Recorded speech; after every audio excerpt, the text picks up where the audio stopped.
George Bush addressed the United Nations on Tuesday in what will likely be his final speech to the UN as President of the United States. Bush highlighted the great successes of his presidency in fighting terror and spreading democracy. His central thesis was the war on terror, a discussion that he began with the following statement. The ideals of the Charter are now facing a challenge as serious as any since the UN's founding: a global movement of violent extremists. By deliberately murdering the innocent to advance their aims, these extremists defy the fundamental principles of international order. To discuss the implications of what Bush said to the UN, we're joined by investigative journalist and historian Gareth Porter from Washington, D.C. Hello, Paul. So, Gareth, Bush defended the Bush doctrine and the war on terror. We've had 8 years of policy based on it. Where is the United States today compared to where it was more or less 8 years ago? Well, the problem with the way in which George Bush is formulating and presenting the war on terror as a broad historical phenomenon and a problem for the United States and the world community is that he has presented a kind of right-wing fantasy of the way the war on terror ought to look, which is that there are a handful of terrorists, small groups of terrorists basically exposed out in the open. The U.S. military or CIA can go in and snatch and grab them or kill them, and that sort of takes care of the problem. Whereas, in fact, the reality is that you have plenty of terrorists, certainly, but they're embedded in communities and in larger societies which provide support for historical, cultural, political reasons, some of which are very much tied in with the course of U.S. National security policy, military policy in the Middle East. And therefore, the way in which Bush has presented this is a kind of immaculate conception of U.S. Policy toward the war on terror, in which the other aspects of U.S. policy, as well as the war on terror itself, have nothing to do with the problem, have no negative impact on the problem. And as we all know, in fact, what has actually transpired in the Middle East is that U.S. policy has been responsible for worsening the situation, basically providing the impetus for a much greater recruitment of terrorists in the countries in which the United States is fighting, as well as elsewhere in the Middle East. And the whole rhetoric for the last 8 years, it's been pointed out before, but it's just a variation on the good and evil theme. If you can you can put all your enemies in this rubric of evil, you can also put all your enemies in the rubric of terrorism. Tony Blair was on the Jon Stewart show a couple of nights ago, and as often as he could, linked Hamas, Hezbollah, and Al-Qaeda all in the same sentence to try to give an implication that somehow Al-Qaeda and Hezbollah and Hamas are connected, which if anybody knows anything about the situation knows Al-Qaeda would practically rather have a war with Hezbollah than they would with Americans. So you create this just feeling of the enemy. You're absolutely right, of course, that one of the aspects of the U.S. policy toward the so-called war on terror is that it provided an excuse to really go after state enemies that the United States wanted to target anyway, particularly Iraq and Iran. And of course, we know that the consequences of that aspect of the policy have been a terrible failure, as well as a serious setback for world peace and for U.S. interests. But I also just want to pinpoint, even a more serious aspect of the negative consequences of the war on terror as defined by the Bush administration, and that has been to essentially create basically safe havens and better recruiting grounds for the Al-Qaeda problem. And that was the case in Iraq, where there were no Al-Qaeda when the United States went into Iraq in 2003.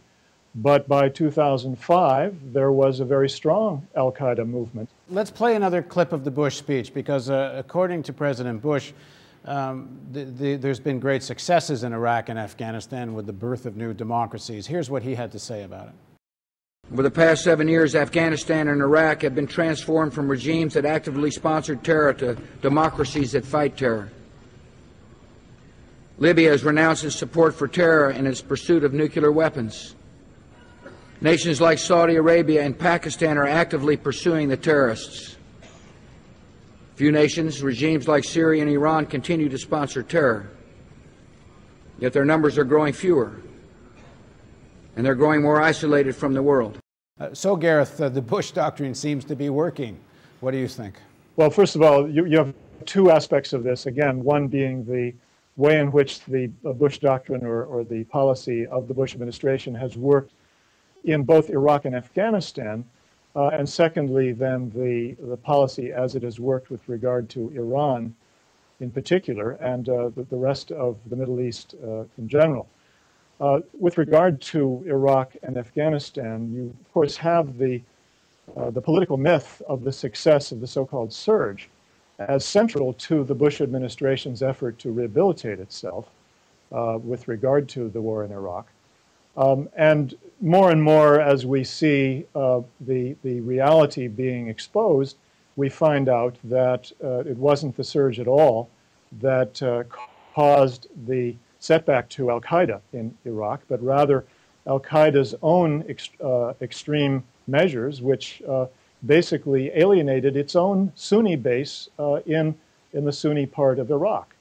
And had it not been for that, I can guarantee you that the surge would not have been the success we're talking about. We would still be fighting and still reading headlines that talked about the difficulty of trying to get somewhere in the fight against al-Qaeda. But fortunately for the Bush administration, the Sunni insurgents, the nationalists, if you will, fighting against the U.S. occupation, turned against al-Qaeda for their own reasons. And fortunately, after 2 years of resisting any sort of accommodation with the Sunnis, Bush finally accepted it and allowed that to take place. The issue of Iran has always been the issue of Iranian opposition to Israel. There's not very much said about the fact that Iraq has a law which describes Israel as an enemy state, and there's an Iraqi member of the National Assembly who might have charges against them for visiting Israel.